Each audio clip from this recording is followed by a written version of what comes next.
Welcome to CSIS Online. The way we bring you events is changing, but we'll still present live analysis and award-winning digital media from our Dracopolis Ideas Lab. All on your time, live or on demand. This is CSIS Online. So I want to welcome all of you to our session this morning on the paper that we're releasing today, actually, toward a more equitable trading system empowering women.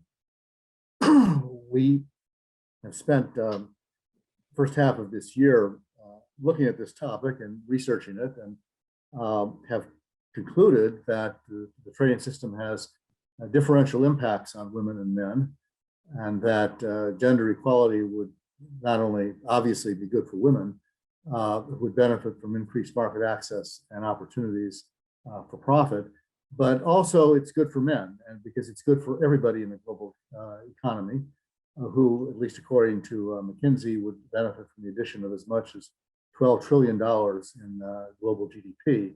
More market access means more contribution to the economy, a more robust trading system. So it's win-win-win for everybody.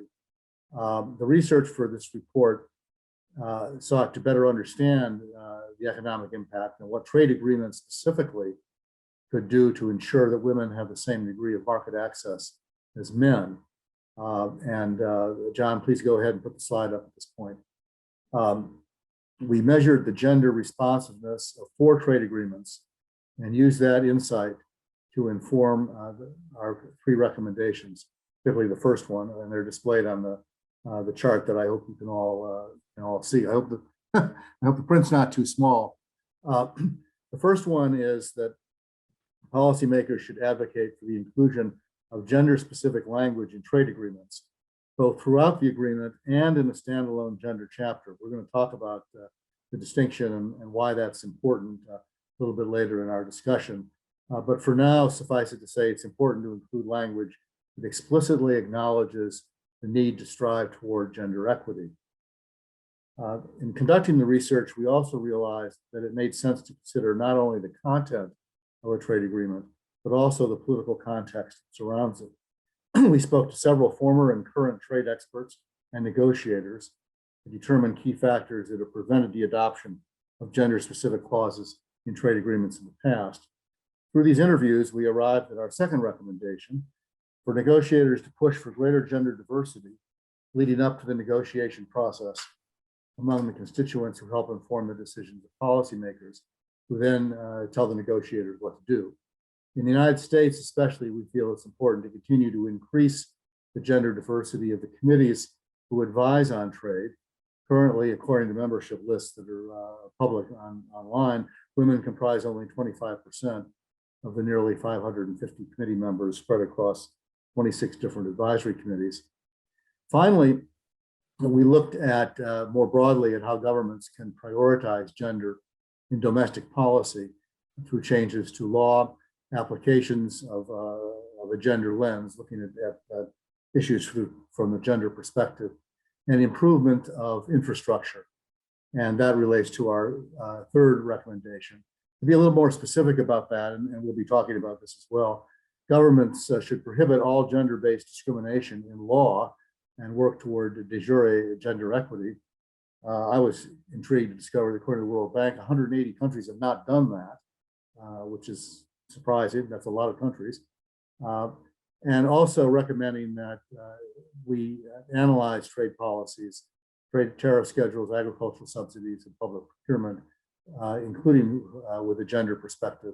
And we improve relevant infrastructure, such as childcare, environment, access to broadband, and things like that. So that's what we're going to be talking about, and I'm glad to see we have a very distinguished panel do it. John, you can go ahead and take down the slide now, and we'll focus on the panelists.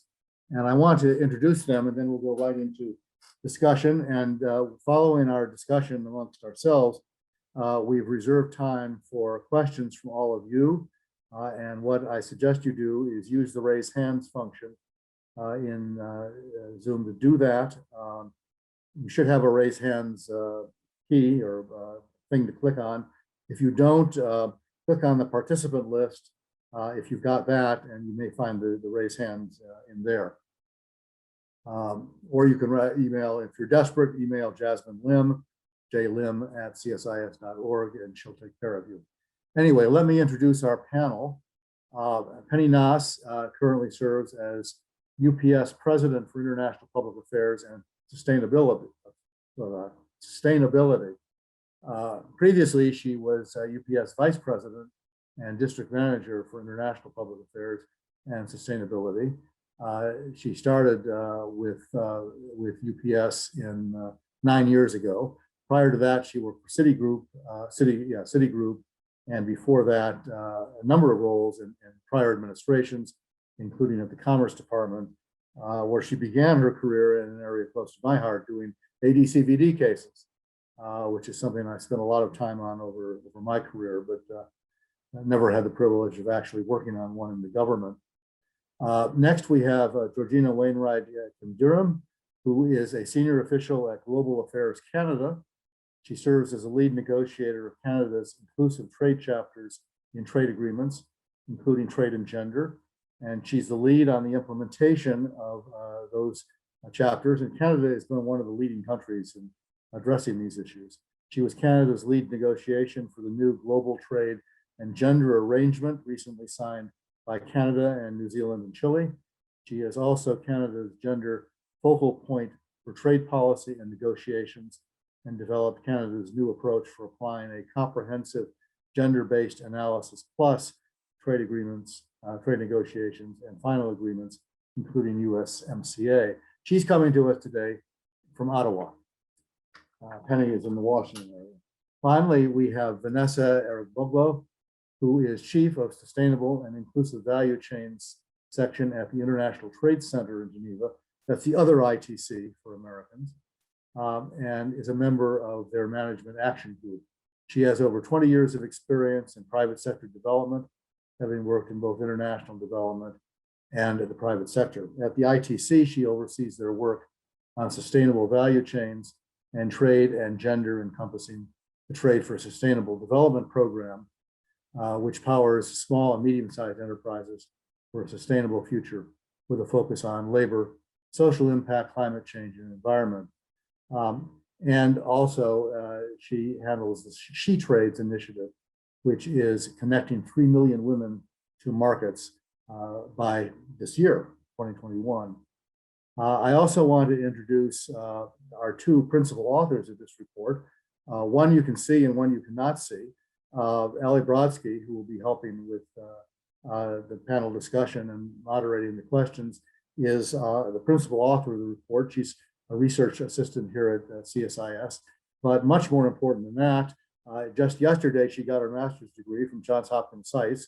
So you should all give her a hand clap or applause. She is now about to enter the real world of work, although she's been in that world for us for some time. Also, I want to recognize Jasmine Lim, who is muted and offline because she's making the actual program operate and is handling all the discussion. She is also my research assistant, who had a significant contribution to the writing and research of this report as well. So that's the team. And these are the people that are going to be discussing what we're doing today. And Ally and I are going to take turns asking the questions, and we've invited our panel to respond as they wish. We're going to initially focus each question on one victim, but the others are welcome to join in as you wish. And so our first question is going to be for Vanessa. We'll start off with her. Let's start with talking about the international trading system. Why isn't it more gender neutral? What are some concrete examples, if you can offer some, of gender discrimination or gender-based disparities in global trade? Thank you very much, Bill, and it's such a pleasure to be here. Thank you for having me, and congratulations on the release of this paper. It's a wonderful sunny afternoon in Geneva. So I think maybe I would like to start indeed by sharing some stats and data that drives us to the question, how do we know that international trade is not gender neutral? We see disparities across the different roles that women play in international trade, whether it's as workers, as entrepreneurs, as consumers. As workers, we see that women predominate in, they're very present in the services sector, in the global services sectors. 59% of employment in the global services sector is held by women, but they hold the lowest paying jobs. We see that women have less secure contracts, which has been one of the reasons that they were more affected by the job losses during the course of the pandemic.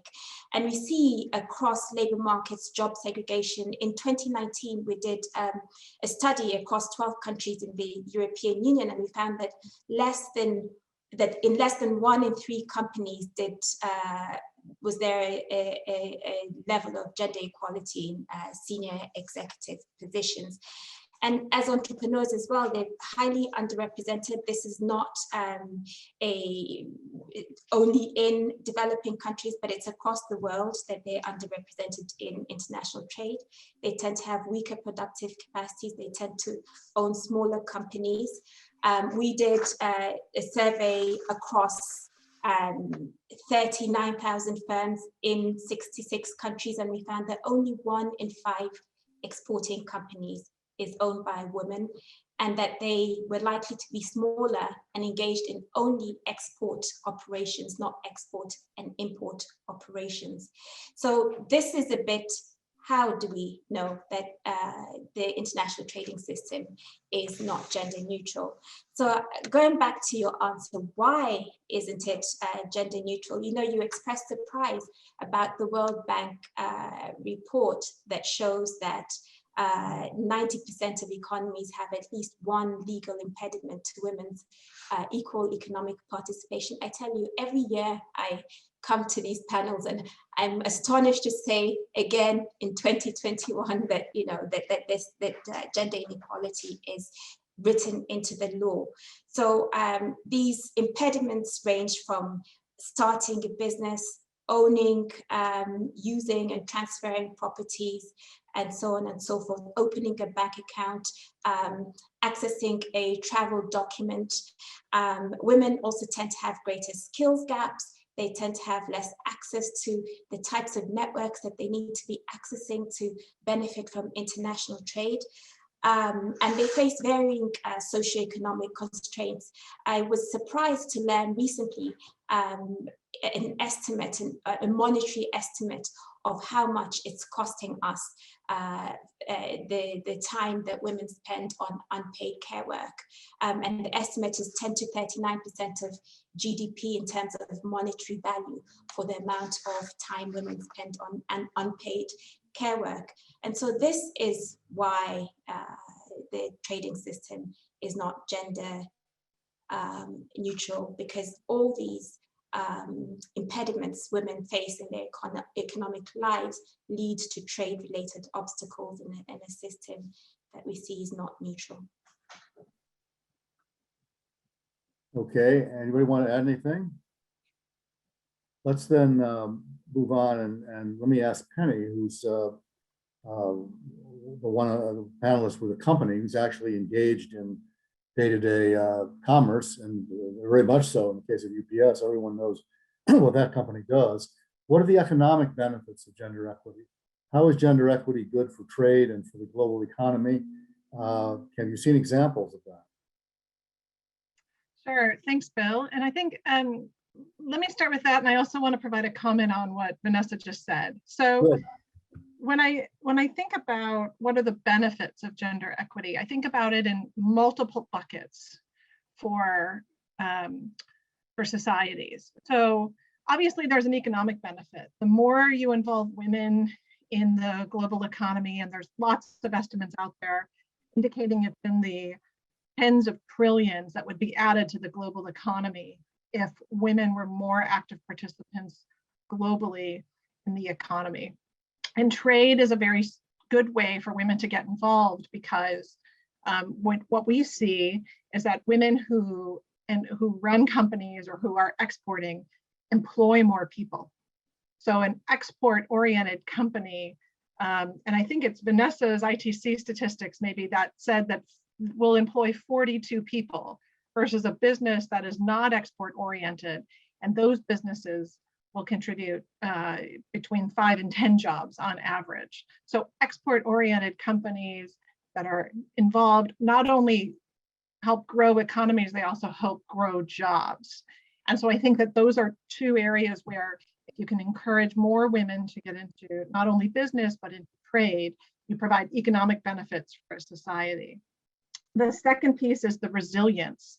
So I think that what we see, and there's evidence out there that indicates that the more women that are involved in having businesses, setting up businesses, and then having successful businesses, they are contributing back to their societies in a way that is helping to build more resilient communities. They're investing back in their communities, in their children, in employment, and in their local communities in a way that particularly coming out of COVID, I think is incredibly important in terms of helping to build the resilience we need in our societies moving forward. And I think the last piece I would cite, and this is maybe more of a security-oriented piece, and I'm going to quote the EU ambassador to the EU on this. When we talked with him about women's economic empowerment, he brought a point back from his time working in societies where there's conflict. And what he pointed out was that educating women and involving women in economies was something that was strongly opposed by certain military leaders and others in certain societies. And he pointed out that it seemed that they were opposed to the empowerment of women and bringing women more into the economic systems and the education systems.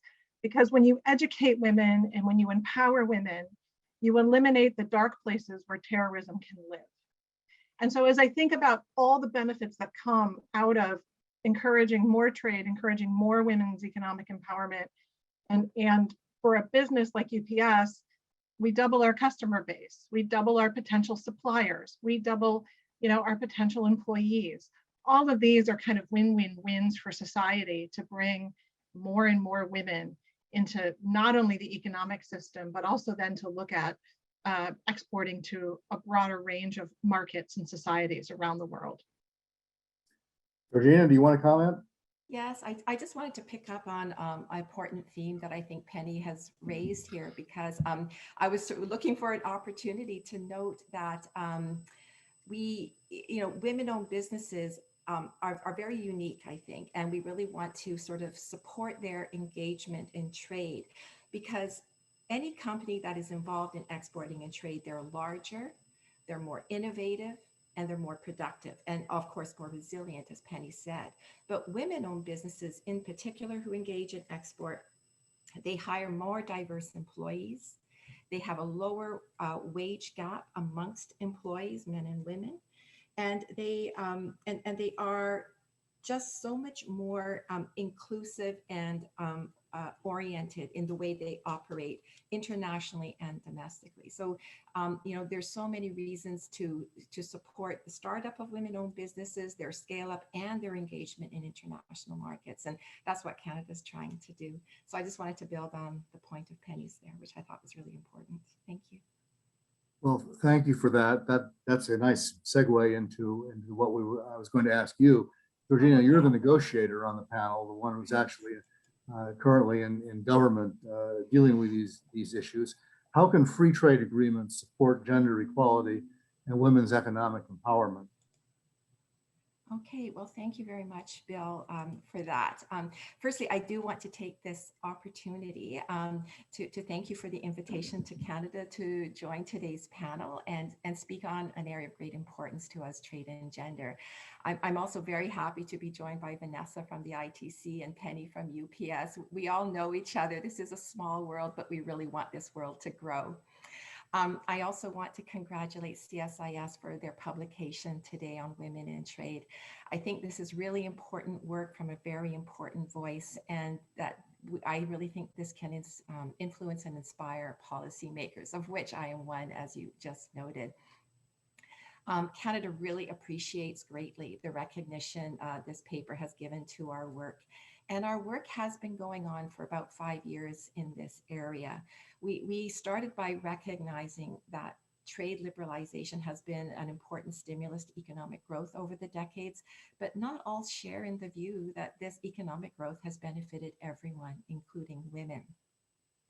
So that is why Canada has been pursuing an inclusive approach to trade as part of our trade diversification agenda for about 5 years now. The objective is to ensure that the benefits of trade are more widely shared, including with women. So we are pursuing both trade and gender chapters, complemented by mainstreaming gender across a full trade agreement, supported by a comprehensive approach to gender-based analysis, which I'd be happy to tell you more about. We believe this approach is valuable in terms of removing barriers to women's participation in trade and advancing women's economic empowerment and gender equality. The chapters, they recognize the importance of mutually supportive trade and gender policies and incorporating a gender perspective in trade. They recognize the importance of not weakening gender equality laws in order to attract trade or investment, sort of a classic non-derogation provision. And they also commit us to implement international instruments that advance gender equality, such as the UN Convention on the Elimination of Discrimination Against Women, as well as the WTO Buenos Aires Declaration on Trade and Women's Economic Empowerment.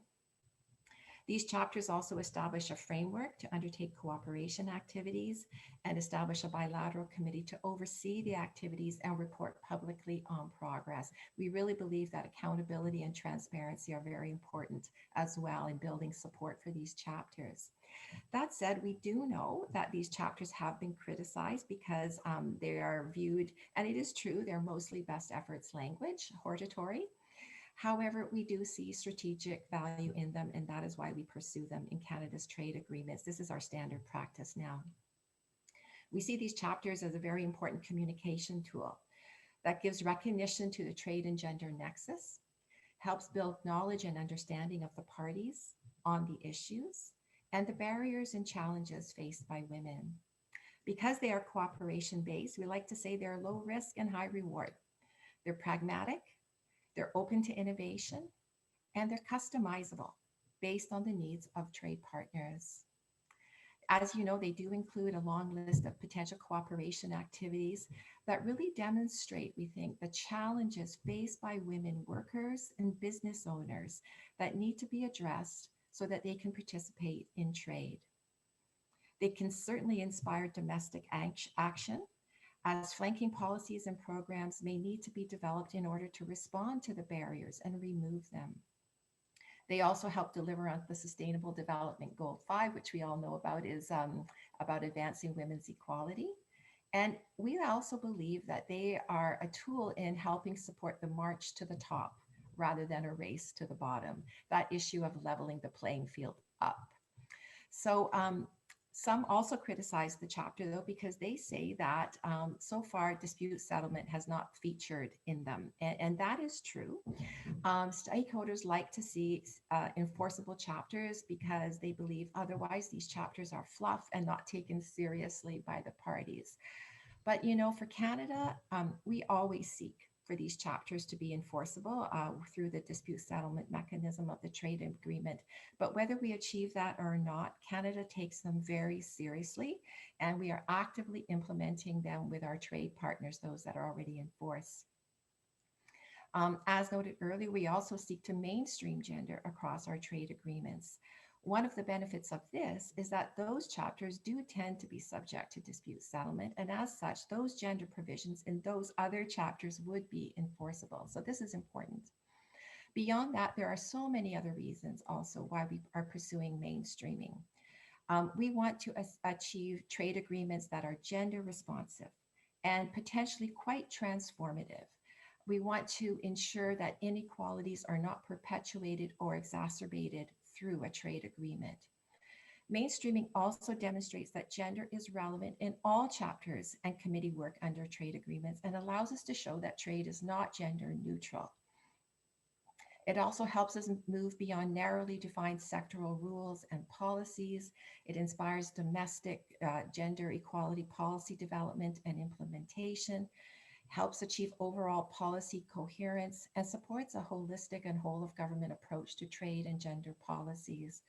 It also serves to get governments to lead by example in addressing trade and gender issues in a variety of different areas, and thus potentially inspire action by the business sector as well, which we think is also very important because both the public and private sector have to work together to bring a solution and progress towards women's economic empowerment and gender equality. So I'll leave it there. Thank you. Thank you for that. Let me remind the audience, now is the time, if you've got questions, to start thinking about them and putting them into the Q&A function.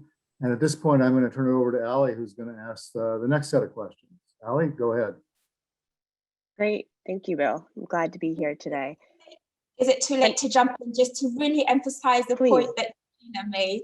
I wanted to emphasize that, you know, these commitments on gender, you know, even when they're not non-binding, are incredibly important. You know, one of the things that we looked at when we prepared a framework on gender in FTAs last year, we had some discussions with legal people, and you know, they were of the view that they can help with the interpretation of provisions. So it's you know, of the general provision. So it's not something to be dismissed. Okay, thank you. Sorry, I didn't see you there for a minute. Ally, let's go ahead. Your turn. Sure, thanks. So we've discussed a bit about free trade agreements, as Georgina said. And Georgina, I do want to come back to you, and then Vanessa and Penny, feel free to jump in after. I wanted to ask a bit more broadly, what is the role of trade policy in creating an inclusive policy ecosystem, if you could speak to that? Ally, no, that's a really important question as well, and very in line with what Canada is trying to do. You know, for the last few years, the government has made the achievement of women's economic empowerment and gender equality a top priority. And we believe that policy coherence between domestic and trade policy is key to achieve inclusive economic growth and build that ecosystem that you're talking about there. You know, certainly trade policy is not the answer to everything, but we believe it can be agile and respond to domestic conditions and also drive change domestically. One of the guiding principles of our inclusive approach to trade is that trade policy must respond more effectively to and support domestic economic, social, and environmental policy priorities. This is very much in line with our trade policy. The Government of Canada is advancing to support gender equality and women's economic empowerment so that women can successfully leverage our trade and gender chapters and our gender responsive and inclusive trade agreements. So, for example, the Government of Canada is supporting women entrepreneurs through the Women Entrepreneurship Strategy. This is a $5 billion investment that aims to increase women-owned businesses' access to financing, including export financing and venture capital, which research has shown is a real struggle for them. The strategy also helps them access talent and networks and expertise to help them start up, scale up, and access new markets. This strategy will also contribute to achieving the full and equal participation of women in the economy, which we know is really important for Canada's competitiveness and prosperity. Where I work at Global Affairs Canada, we have a trade promotion arm called the Trade Commissioner Service, and they have also recently received $10 million to expand their services to women entrepreneurs and provide special services for women exporters or export-ready women-owned businesses. These include business development services for women and programs to improve their access to digital skills and online business tools, for example. We also organize women-focused business delegations to markets where we have trade agreements in place. In fact, the program has been in place for over 20 years now, and it was initiated by a very visionary trade commissioner at our embassy in Washington. In fact, as I said, 20 years ago. The program supports Canadian women-owned businesses to access supplier diversity programs, connecting them with leading corporations that are committed to doing business with diverse suppliers. And from 2018 to 2020, our global network saw a 37% increase in the number of women-owned businesses served. These initiatives, among others, led to a 175% increase in the number of successes for Canadian women-owned businesses in foreign markets. These results are promising. So although women-owned SMEs only represented about 16% of all Canadian small and medium-sized enterprises, a figure that has remained constant since 2011, the gap in export activities is closing.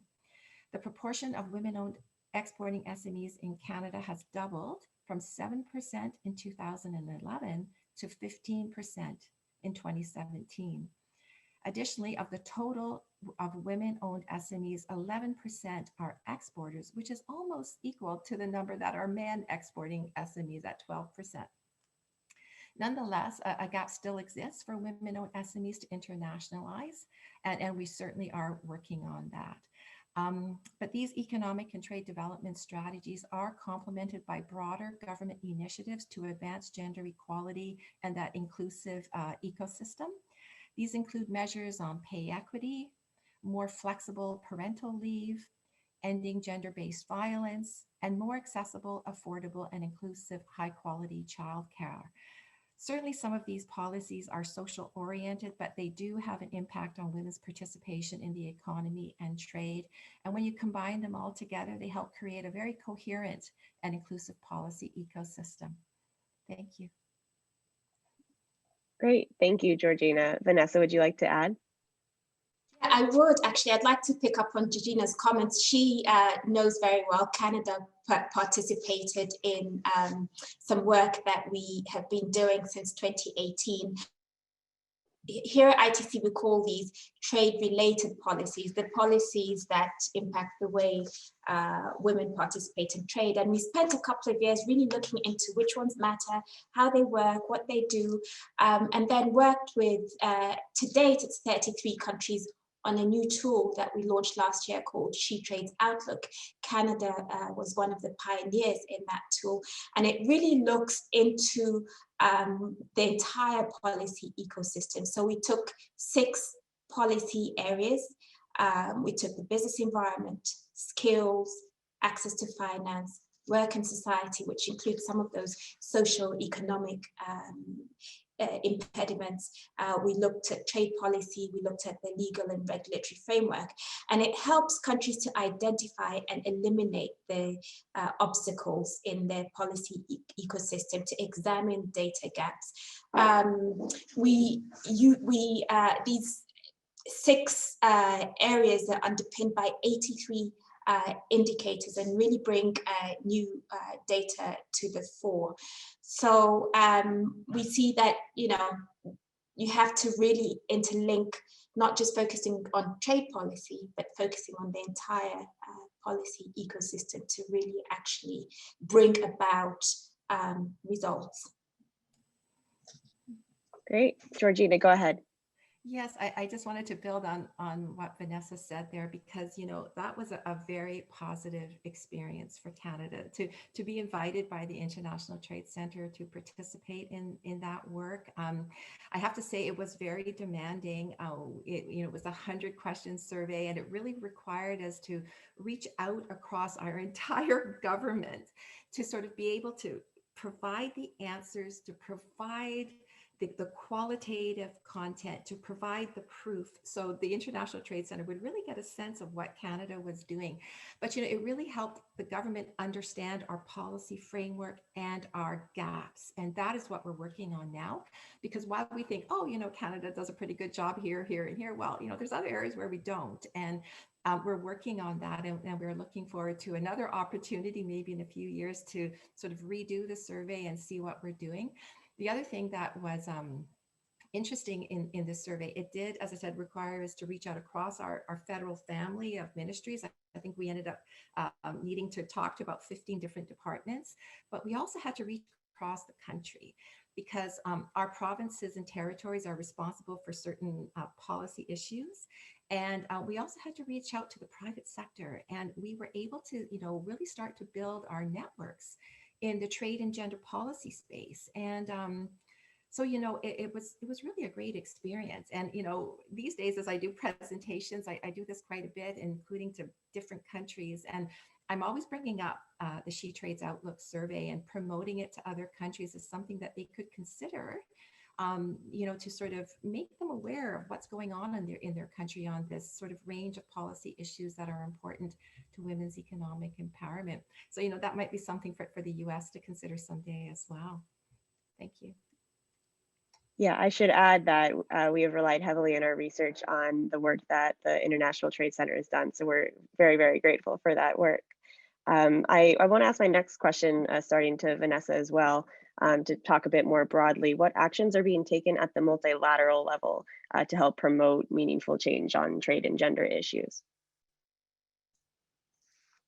So I think everyone has heard about the Buenos Aires Declaration that we were able to successfully land at the last WTO ministerial conference. What I was saying was that the Buenos Aires Declaration was really moved the needle on multilateral cooperation around this.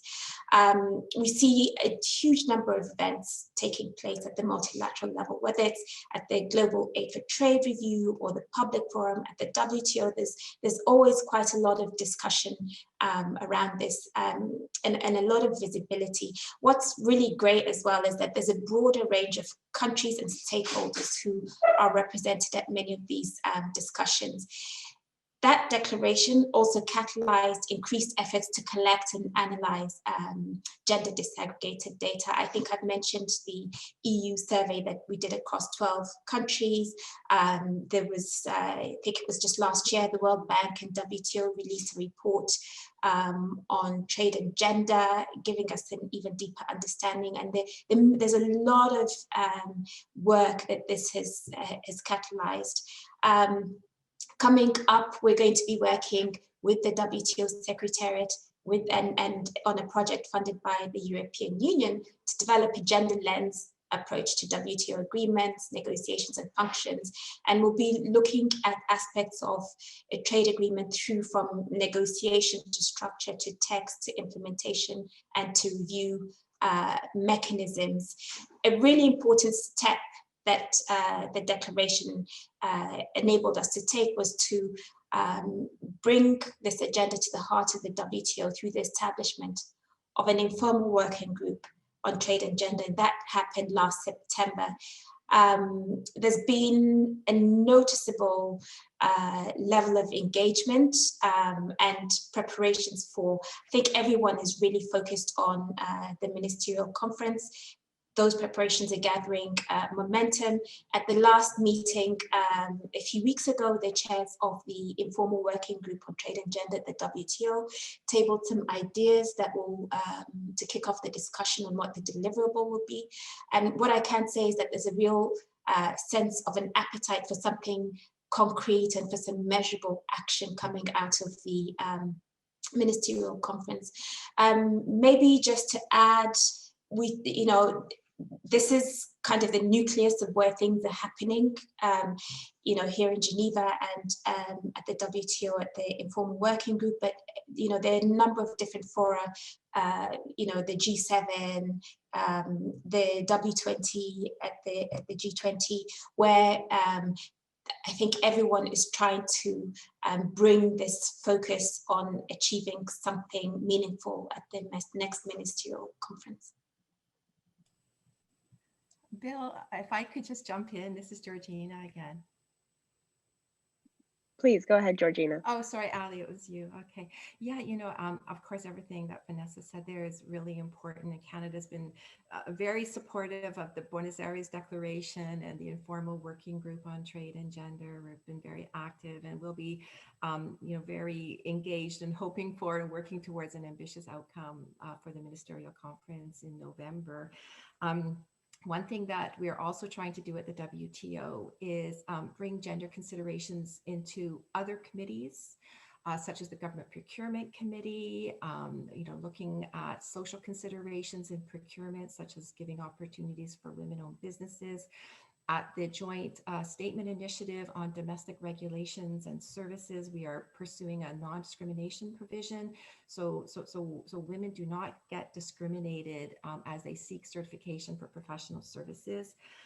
We also want to see gender mainstreamed in other committee work. So the other one I wanted to flag as well for technical barriers to trade, we're really advancing gender responsive standards considerations, because standards are, have to meet the needs of women as well. And if they can't participate in a job because, equipment doesn't fit, or it doesn't, they can't carry something because it's just way too big, or like they just can't participate effectively in the economy if standards and technical barriers to trade are sort of, preventing that. But I also wanted to flag, Vanessa did talk about the G7. I also wanted to mention about the OECD. They are doing a lot of work in trade and gender as well, and other inclusive trade issues. In March, they published a trade and gender framework that is, will help OECD countries to sort of really build their policy framework and do the analysis and ensure that women can also participate in trade. So the OECD's work is important, and what we're also starting to do there as well is work with countries to see if we can bring a gender lens to, again, the committee work of OECD Secretariat, and really ensure that women's considerations are brought out and considered in that work. So there's a lot to do on many fronts, and the multilateral side is really important as well. Yeah, can I chime in on that just for one thing? I wanted to follow up on Vanessa's point about what we would like to see coming out of the end of the year. And frankly, I think we would like to see more ambition being given by the members with regards to these issues around trade and gender. Canada is very ambitious, but we think there's more that can be done.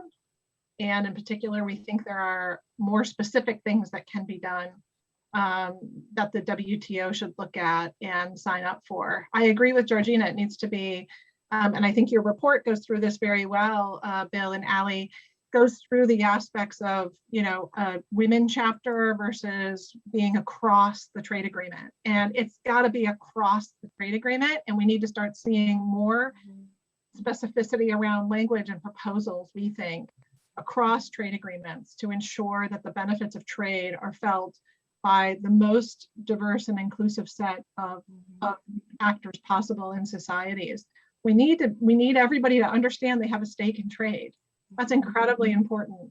And whether it's standards are some of the most important things that you can work on to make sure that products that are made get to markets and are exportable. And if we don't look at how to ensure that the people writing standards, the people deciding on standards, the consultants that are consulted on standards are diverse, we're going to end up with some of the things that we see out today. For example, many of you know the PPE that was initially created was created to fit a male face. So when you're doing procurements and when you're doing other things, and 70 to 80% of your healthcare workers are women, but the masks don't fit their faces, it's not really fit for purpose. And we need to see in the trade world more diversity and more inclusion to ensure that not only the consumers who buy the products, but the people who make the products are reflective of all of society. And just to build on that, Penny, you're so right. And the point is too, these gender responsive standards in a range of areas, really does create new markets, and it creates innovation and competitiveness here. So there's such wide economic and trade benefits here. And just again, back to Penny's other point there about the ambition at the WTO, you are right on that. We need to be ambitious, but at the same time, for an MC12 outcome, I think we are all committed to that. But we also have to sort of, understand where other countries are at in some cases, and we have to, bring them along. And part of the work plan for the WTO, for our informal working group, is to ensure that developed country and developing country members can work together under each pillar of that work plan and co-sponsor recommendations. So we have sort of the 2 points of view, and it's realistic, and maybe over time we can build ambition here, but some of us are really progressive and want to see things done really fast, and because certainly these issues can't wait. As they say, if we continue on this pace, it'll be another 200 years before we achieve gender equality. But yeah, we have to. Yeah, 267, Georgina, was the latest estimate. But we're not going to let that happen. We're going to reduce that amount of time between, if it happens this afternoon between all of us here, we'll nut it out. But I just wanted to jump in to completely agree with Penny and Georgina.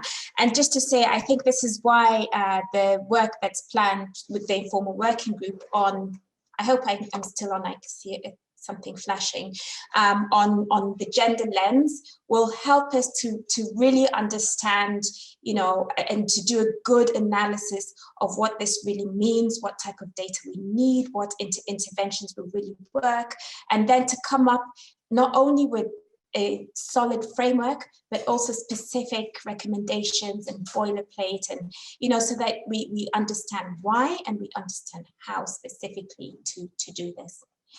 And then I think, you know, then I can say, okay, no one can ask us, why should we do this? We don't, you know, level of ambition and so on, because if we come with the solutions, then I think we can make some progress.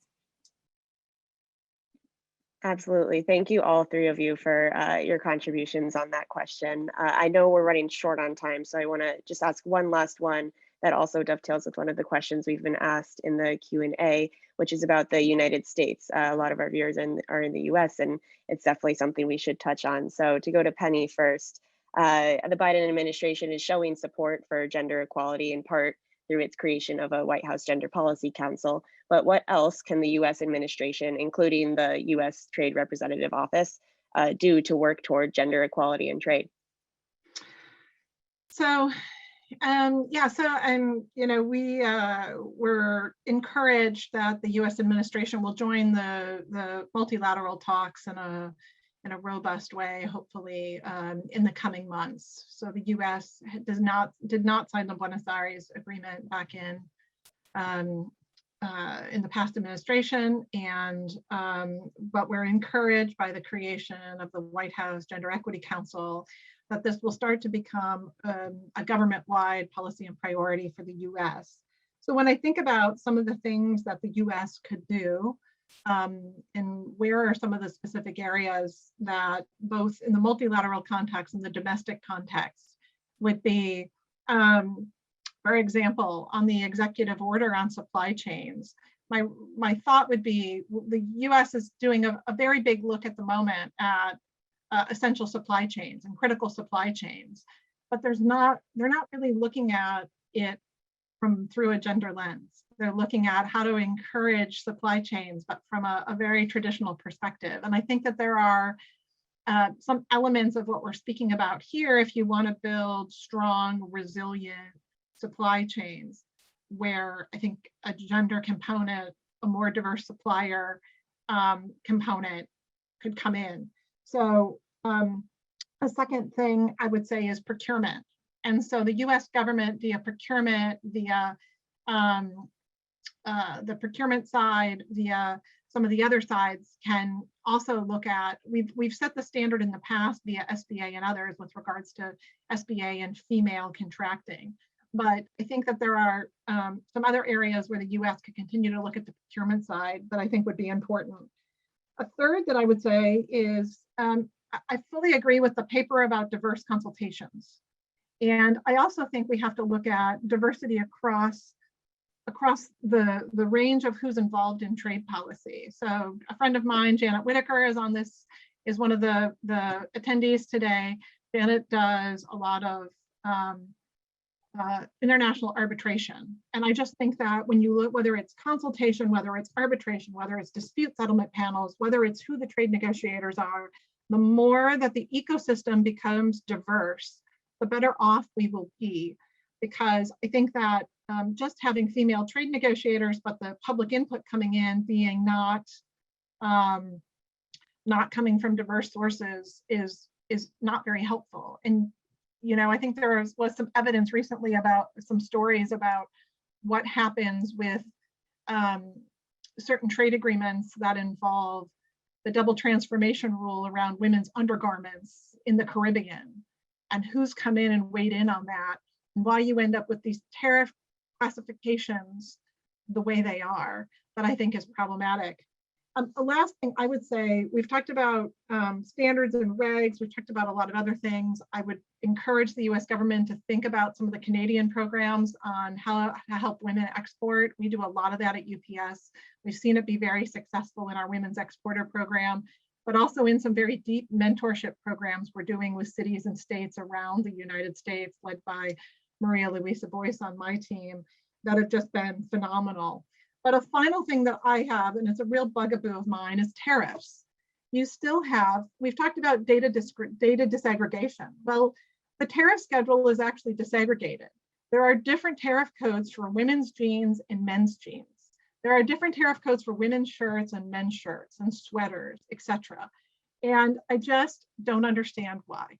Somebody explained to me it's because women also wear dresses and skirts. Well, I haven't seen in the HTS category that Scottish men have a different tariff code for their pants than other men, because they also wear skirts. So I just think that there are certain areas that are still very evident where you see discrimination and differences that don't need to be there. And I'm sure there's a reason why. I'm not sure it's a very good reason, but I think those are some areas too where the US government, in working with the gender lens, can say, look, there's 20 areas in the trade law that we can look at and make some suggestions on how to do them differently to take into account the fact that trade on its face may be gender neutral, but in how it's implemented, how it's used is not. Go ahead, Georgina, but I'm just going to ask you to keep it fairly brief so I can hand it over to Bill. Yeah, no, I will. Again, I just think everything Penny said there is really great. I think I want to go back to a comment she made, and then the question as well that was posed. Canada has greatly benefited from stakeholder consultations with diverse groups. Those consultations that we did in 2016 led to our inclusive approach to trade, because we were hearing from stakeholders and really diverse stakeholders that their view was that trade only benefited big companies, only benefited the wealthy, that trade agreements were done in secret, and that it really compromised the government's right to regulate in the public interest. So, we aim to address all of those concerns in our inclusive approach to trade, and stakeholder consultations is a central element of our inclusive approach to trade. We really do consultations before, during, and after trade negotiations with diverse stakeholders. We reach out to them with intention to get their views on the effects of trade, the effects of trade agreements, what their views are. And then we take it back and see how we can address that in a trade negotiation, in a trade provision. We factor it into our gender-based analysis, which I mentioned a little bit earlier, but it's that really comprehensive chapter by chapter approach, digging in with data and evidence, qualitative and quantitative. What can we do to make sure that trade benefits more people in our country? So that I wanted to mention. I also just want, the question was like, what more could the US do? Well, of course, we have this new agreement, right? The new NAFTA, the USMCA. In that agreement, we were able to achieve an SME chapter, and SMEs are part of our inclusive approach to trade. And under that chapter, we have an SME committee that will be established, well, it is already established, as well as a trilateral SME dialogue that is to occur on an annual basis. So there is space within that chapter and that forum to bring forward gender inclusivity, trade and gender, women's economic empowerment issues, opportunities, activities. So we're looking forward to working with the US and Mexico on delivering on that as well. Thanks. And Ally, before we hand it to Bill, can I just give a shout out? Because I think all of us through the pandemic have had to learn how to be very agile. And I think women in particular have had to show the ability to do multiple things at once. And I think Vanessa, whose daughter's graduating today, I know she's balancing multiple things going on. I usually have a kid coming in asking me if he can buy something on Amazon right when I'm at the start of a panel. I just want to say that I think that that's an enormous demonstration of one of the domestic implications or barriers that we have to work through with regards to why women should or shouldn't export. It has to do with all the obligations we have around going on around us that sometimes require us to be a bit more agile. I just want to thank Vanessa for taking the time to be here today. Thanks, Penny. I'll hand it over to Bill now to address some questions. Thank you very much. We've got only a few minutes left, and we do have a couple of audience questions. Penny answered the first one, so I'm not going to go back to that one, but we've got a couple other ones. And if you can keep your answers brief, we can fit them both in between now and the end of the hour. So the first one is addressed to Vanessa, but it really is for everybody, I think. And it's got a little preamble, but I will read it. In 2020, we all turned to digital tools and data in order to continue working, learning, and connecting. This was a trend for some time, but it's even more evident now that data and digital inclusion is a critical priority to resilience, innovation, and continued economic empowerment of individuals, small and medium enterprises, and the overall trade value chain in a growing global digital economy. Unfortunately, women make up less than 20% of global data and digital experts. Can you or any of the panelists comment on how to position women to leap forward in this area of being digital experts? Vanessa, I'm going to start with you since you were the designated victim here, but you can pass it over to the others if you want. Okay, actually, I think it goes back to education policies, education curricula as well, and a little bit of social norms as well, gender norms. So, you know, really encouraging more girls to go into STEAM subjects and providing the ecosystem for them to do so. And then, you know, what we do because the funnel already is small, so we see fewer women entrepreneurs who are really taking the leap. And here we do a lot of demystifying advanced technologies, demystifying machine learning, demystifying a lot of these concepts. I think what's missing here is number one, digital policies, and we've started some work with governments on enabling digital policies and inclusive digital policies. And the second one is access to connectivity, access to devices, and I say this looking from a global lens.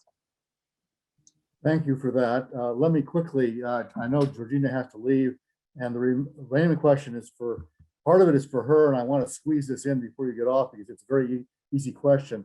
Is there a centralized website containing Canada's policies, reports, and negotiating objectives regarding WTO, TPT, and other standards?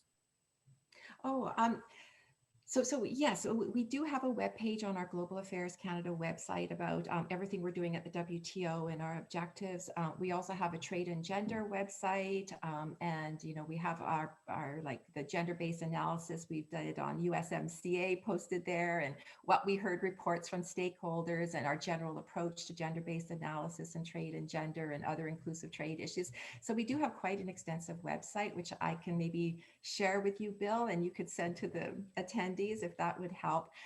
Yes, on the WTO as well, we do have sort of our strategy outlined. Yes, if you could send it to us, we'll make it available.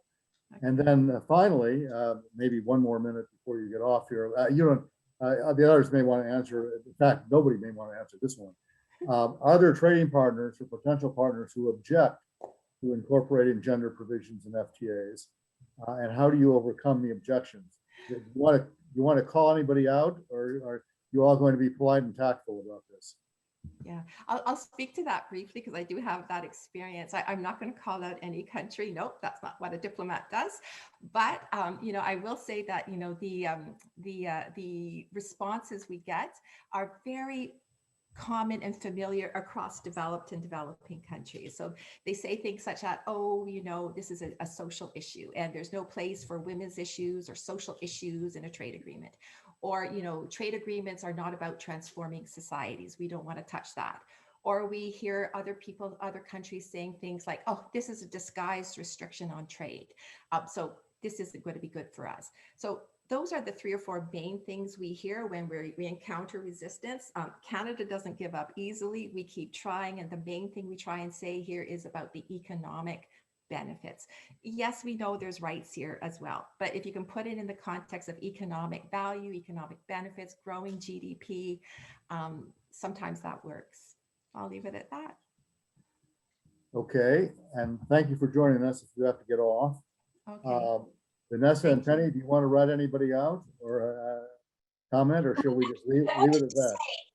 I wanted to say that sometimes you see countries a bit reticent about incorporating gender into the agreements.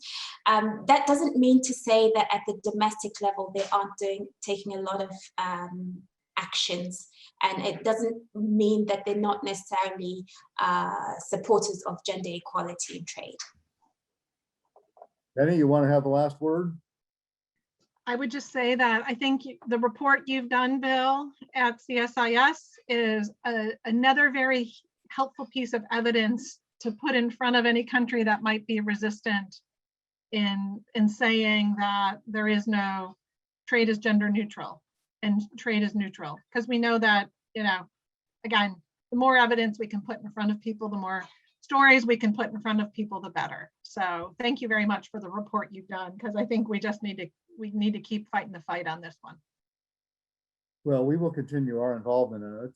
And let me thank you, Penny and Vanessa. We've already thanked Georgina, and she had to get off, but thanks to the panelists. Thanks also to Ally and Jasmine for their really excellent and comprehensive research on this, and for the work product, which will also be available on our website. And thanks to all of you out there in the audience for joining us. This program will be available later on also for viewing or reviewing. And we look forward to any comments you all might want to make directly to us about the work that we're doing. So with that, I'll say goodbye and thanks to everybody, and have a great weekend, everyone. Bye-bye.